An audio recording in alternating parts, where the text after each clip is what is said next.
ओम गण गणपते नमः। मैं अनु बजाज ज्योतिष एडवाइजर आध्यात्मिक इच्छा पूर्ति यात्रा में आप मेरे साथ चल रहे हैं।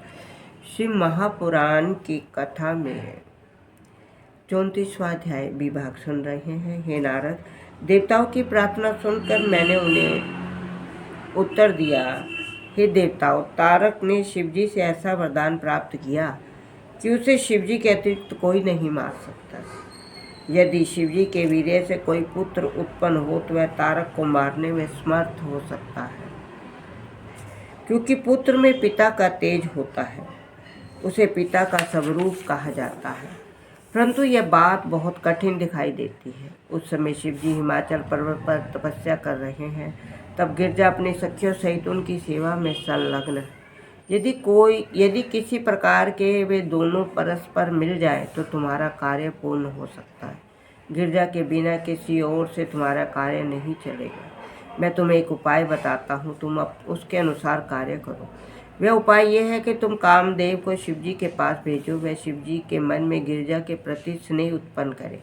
बस इतना होते ही सब कार्य स्वतः हो जाएंगे। हे नारद, मेरी बात सुनकर सब देवता बहुत स्तुति करते हुए अपने घर को चले गए। तदुपरांत इंद्र ने देवताओं कामदेव को अपने समीप बुलाया और उससे कहा, हे कामदेव, तुम देवताओं के हितैषी तथा उन सब का कार्य सिद्ध करने वाले हो।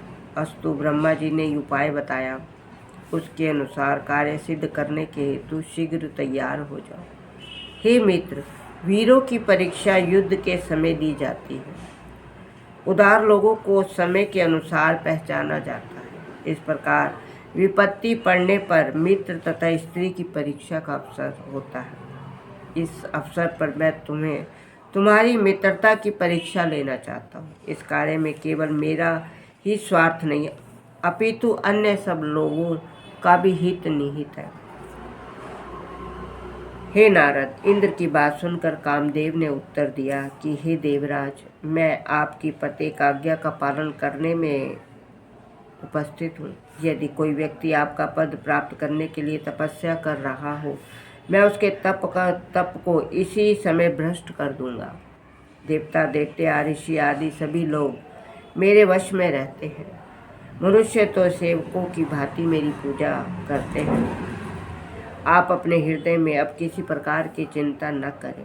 कामदेव की इन बातों को सुनकर अत्यंत प्रसन्न हो उसे अपने पास बैठाते हुए, हे मनमत, मैं जिस कार्य के लिए तुमसे कहने जा रहा हूँ उसे तुम स्वयं ही बता रहे हो। ये अत्यंत शुभ है। अब सुनो। तारक दैत्य ने शिवजी की तपस्या करके उनसे अमोघ वरदान प्राप्त किया। अपने धर्म संकट को नष्ट करके उस वरदान के बल पर देवताओं के संपूर्ण सुखों को छीन लिया और उनके पद पर अपने साथी दैत्यों को प्रतिष्ठित कर दिया। उनके ऊपर देवताओं के सभी अस्त्र शस्त्र निष्फल हो गए। इस कारण सभी देवता अत्यंत चिंतित एवं दुखी हैं। ब्रह्मा जी ने इस कष्ट से मुक्ति प्राप्त करने के लिए ये उपाय बतलाया। शिवजी के वीर्य द्वारा किसी पुत्र की उत्पत्ति हो, वह तारकासुर का वध करने में समर्थ हो सकेगा। शिवजी स्वयं अपने भक्त तारक को अपने हाथ से नहीं मारेंगे। अब कहना यह है कि गिरजा अपनी सखियों सहित उनकी सेवा में संलग्न है। तुम अपनी माया द्वारा शिवजी के मोहित करके उनका संयोग गिरजा के साथ करा दो। ऐसा करने से शिवजी के द्वारा पुत्र उत्पन्न होना संभव हो जाएगा। ओम नमः शिवाय। शिव महापुराण की कथा सुनने के लिए आप मेरा अगला वीडियो देखिए। ओम नमः शिवाय।